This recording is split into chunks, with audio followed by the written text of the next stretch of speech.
안녕하세요. 캔들피그와 기마백의 나불대화 시간입니다. 그렇게 오래되지도 않았습니다. 한때 안보는 미국, 경제는 중국이라는 그런 이분화된 모순적인 소리가 틀린 말이 아닐 정도로 그동안 우리가 중국을 통해 얻는 경제적 이득이 컸었는데요. 그런데 이제는 중국 덕분에가 아닌 중국 때문에라는 말이 어울릴 정도로 중국으로 인해 받는 산업 타격이 걷잡을 수 없이 커지고 있습니다. 코로나 이전 2010년대 중후반 중국이 우리 국내 산업에 영향을 주던 그런 수준하고는 완전 비교가 불가능할 정도인데요. 최근 들어 우리나라 주력 산업 중에 하나인 화학업계가 지금 난리라고 하는데 어떤 상황인지 한번 들어보도록 하겠습니다. 반갑습니다, 김하백님. 네, 안녕하세요. 최근에 많은 분들 알리테무 이거 많이 쓰잖아요.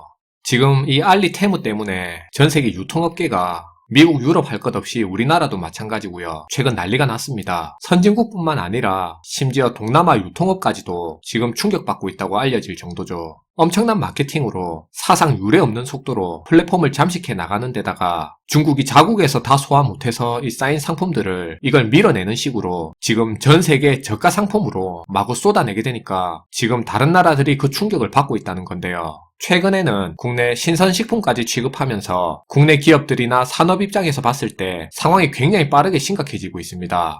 여기 플랫폼 들어가서 보신 분들은 아시겠지만 가격 자체가 아예 국내 기업들이 경쟁을 할 수가 없는 가격이거든요. 진짜 사이트 들어가 보니까 이거 사기가 아닌가 싶을 정도로 싸더라고요. 근데 또 후기 보면 만족도도 높고요. 그쵸. 아무튼 그런데 이제 이런 현상이 지금 심각한 이유가 중국이 국내 산업을 장악하는 현상이 이게 지금 유통업에서만 진행되고 있는 게 아니라는 겁니다. 유통업에서뿐만이 아니라 제조 수출 중심의 우리 경제에 있어서 중추산업이라 할 수 있는 화학업계까지 이제는 지금 그 충격이 쓰나미처럼 그렇게 몰아치고 있다는 건데요. 중국 업체들의 급격한 설비 증설로 공급을 확 늘리다 보니까 수요를 초과해버리는 상황이 됐고 그러다 보니 중국산 저가 파산 공세가 펼쳐지게 된 겁니다. 이게 화학업계도 우리가 만들어서는 지금 이게 아예 가격 경쟁이 안 되는 그런 상황이 된 거네요. 네. 우리가 관심이 없어서 그렇지 그런 상황이 심각해지고 심각해지다 보니 이제 결국 국내 1위 석유화학기업인 LG화학조차도 그 피해를 피해갈 수 없을 정도라고 하는데요. 각종 석유화학 제품을 제조할 때 쓰는 SM이라고 해서 스틸앤 모노머라는 원료가 있습니다. 합성 수지라든지 합성 고무 제조에 쓰이는 필수 원료인데요. 근데 이걸 1년에 15만 톤을 생산하는 여수 공장을 이번 달 말에 LG화학이 닫기로 결정했습니다. 작년에 충남에 있는 대상 공장을 이미 닫았는데 이번에 여수 공장을 또 가동 중단하기로 결정한 거죠. 와, 근데 그 규모가 엄청날 텐데요. 그렇죠. 게다가 추가적으로 다른 화학 제품인 시멘트와 세제를 만들 때 들어가는 원료인 에틸렌 옥시드하고 섬유와 페트병, 필름 등을 만들 때 사용되는 소재인 에틸렌 글리콜 생산도 추가적으로 또 포기하는 방안을 현재 검토 중이라고 합니다. 지난해에는 IT 소재 사업부의 필름 사업 중에 하나인 편광판 소재 사업 부분을 완전히 철수해서 중국 업체에 매각한 일도 있었어요. 그건 또 중국에 팔았네. 네. 그리고 이게 지금 LG화학만의 고충이 아닌 게 롯데케미칼 같은 경우에도 지난해 중국에 있는 에틸렌 옥시드 생산 공장 지분을 중국 기업에 팔았습니다. 그리고 또 효성 TNC는 스판덱스라고 해서 고무같이 신축성이 좋아서 수영복이나 스타킹, 속옷 등에 사용되는 합성 섬유가 있는데요. 이 스판덱스 세계 시장 점유율 1위 기업이 효성 TNC입니다. 그런데 이 효성 TNC가 스판덱스 주요 원재료인 부탄 다이올 사업 진출을 이번에 처리하기로 했어요.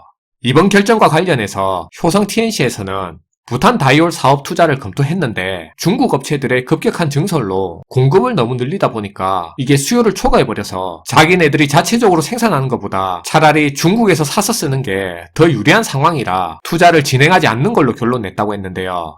지금 중국 업체들의 급격한 설비 증설과 저가 공세 때문에 시장의 판도 자체가 다 바뀌고 있고 제품 가격 자체가 원가 이하의 낮은 가격이 형성되고 있어서 같은 분야에 있는 거의 모든 국내 업체들이 지금 적자 운영으로 피해를 보고 있다고 설명했습니다. 그래서 지금 보면 국내 석유화학 기업들이 중국산 저가 공습으로 어떤 특정 사업 부분을 정리한다든지 아니면 아예 공장 자체를 다 판다든지 혹은 지분 매각 등을 통해서 지금 굉장히 급격하게 구조조정이 되고 있는 거죠. 근데 원래 석유화학 쪽이 침체 호황 사이클이 있는 산업이기는 하잖아요. 맞아요. 그런데 문제는 지금 이 상황 자체가 그동안의 업황 사이클상 발생하는 그런 침체 형태가 아니라 앞에서 유통업체들이 알리나 테무 때문에 지금 난린 것처럼 그런 구조적으로 일어나고 있는 위기라는 겁니다. 화학업계도 이게 대표적인 중후장대 산업으로 고용 인력이 엄청난데 이것도 앞으로 문제네요. 네, 그 부분도 맞는 얘기예요. 그런데 여기서 이제 우리가 중요하게 인식해야 될 포인트는 이거예요. 지금 이걸 우리 국내 화학업계에 국한된 문제로 받아들이면 안 된다는 겁니다. 앞으로 우리 산업 전체에서 연쇄적이고 전반적으로 일어날 그런 흐름 중에 하나의 선례로 인식해야 된다는 건데요. 중국이 이제는 우리의 제조 핵심 산업에까지 그렇게 잠식해 들어오고 있는 거고, 그런 흐름은 사실 이미 본격적으로 진행이 되고 있고요. 우리가 지금은 기술력이 앞서서 괜찮다고 하는 그런 산업이라 하더라도 실은 그 어느 산업도 절대 안정적이지 않다는 거 우리가 생각해야 됩니다. 참고로 엔터테인먼트 산업과 게임 산업 같은 경우에는 이미 이런 흐름이 꽤 진행되고 있는 거 다 아실 거고요. 그리고 아시는 분들은 아시겠지만 인터넷 전문은행 같은 핵심 금융업 같은 경우에도 중국 기업들이 이미 지분을 확보했거나 지분 늘리는데 현재 굉장히 공격적으로 뛰어들어오고 있는 상황입니다. 이거 뭐 좀 괜찮다는 기업들 현금 부족이나 무슨 이유로 삐걱거리기만 해도 이제 뭐 어디에 잡아먹힐지 뻔히 보이네요. 네. 과거 그동안에는 사실 중국 경제가 빠르게 성장하고 있었고 우리 산업 자체도 기술적인 측면에서 중국보다 앞서면서 우위에 서 있는 상황이다 보니까 중국의 경제 성장 과정에서 우리가 중국의 수출을 늘려가면서 그렇게 연관 산업도 같이 키우고 경제 성장도 해나갈 수 있는 그런 구조였는데요. 이때는 아무리 중국이 저가 상품으로 가격 공세를 펼친다 하더라도 기술력에서 품질 격차가 있었기 때문에 나름대로 우리 기업들이 자신의 제품 경쟁력과 그 시장 포지션을 유지해가면서 중국을 통해 돈을 벌 수가 있었습니다. 그래서 사실 이 시기에는 중국이 산업 경쟁 국가이긴 했어도 경제 파트너로서의 입지가 더 컸기 때문에 우리 경제나 산업 성장에 있어서 중국의 역할을 부정할 수가 없었어요. 그런데 이제는 상황이 좀 많이 바뀌어가고 있습니다. 다들 잘 아시는 것처럼 현재 중국 경제 역시도 경기 침체를 심하게 겪고 있다 보니까 목구멍이 지금 포도청인 만큼 자기들도 살라고 훨씬 더 공격적인 행보를 현재 이어나가고 있고, 기술 격차도 이제 더 이상은 언급하기가 무의미할 정도로 그렇게 격차 나는 산업도 그렇게 많지가 않습니다. 오히려 최근 많이 이슈가 되는 인공지능이나 빅데이터 같은 그런 4차 산업혁명 기술 분야에서는 중국이 이미 우리보다 압도적인 우위를 가진 영역이 더 많다고 그렇게 지금 알려지고 있죠. 그럼 이제 이후에 벌어질 과정은 뻔하죠. 거의 모든 산업 영역에서 중국의 시장 장악이 더 빠르게 가속화될 거고요. 경기 침체로 인해서 우리 기업들이 유동성 문제를 겪거나 부실에 처하면서 경영에 어려움을 겪는 시점에는 우리 알토란 같은 산업과 기업들을 중국 기업들이 아마 집어삼키려는 시도를 더 적극적으로 할 거고 실제 장악하는 속도도 더 커지게 될 겁니다. 그래서 엄밀히 보면 중국은 이제 과거와 같이 그런 동반자이자 경쟁자로서의 그런 관계보다는 이제는 우리 경제와 산업의 실체적인 위협인 그런 존재가 돼버렸다는 거 우리가 이제 고민해야 될 것 같고요.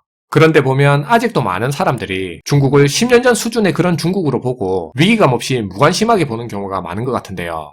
계속 설마설마 하면서 그냥 넘길 게 아니라 지금 이런 변화와 위기를 인정하고 이제는 받아들이고 대비할 그런 용기와 결단이 필요할 것 같다는 생각이에요.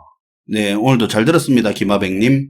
네, 감사합니다. 오늘은 석유화학 업계가 중국에게 얼마나 타격을 받고 있는지 이야기를 해봤는데 이건 업계 전반에 벌어지고 있는 일이고 이게 몇 년 전 이야기하고는 수준 자체가 다르다는 걸 좀 인식을 해야 할 필요가 있습니다. 세계적으로 침체에 들어서고 있고 수요도 크게 감소하고 있는데 그동안 중국이 성장하고 해외 수출도 많이 하면서 그때 늘렸던 설비들이 이제 과잉 설비, 초과 공급 상태가 되니까 지금 거의 초저가로 밀어내기 하듯이 시장을 교란하고 있는데요. 이 상황이 지금 당장은 최종 소비자들 입장에서는 분명 좋은 일처럼 보이지만 결국 우리 산업 붕괴와 국민들의 소득, 고용의 문제로 필연적으로 이어질 수밖에 없는 그런 중차대한 문제라는 걸 알고 계실 필요가 있을 것 같습니다. 시청해주셔서 감사하고요. 지금까지 나불대화 시간이었습니다.